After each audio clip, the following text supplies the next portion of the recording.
Assalamualaikum. Halo semua, jumpa lagi dengan saya.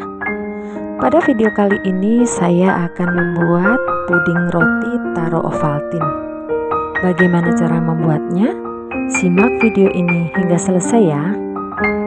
Jangan lupa untuk subscribe, like, share, komen jika ada pertanyaan, dan tekan loncengnya supaya tidak ketinggalan video-video saya selanjutnya.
mudah bukan untuk membuatnya?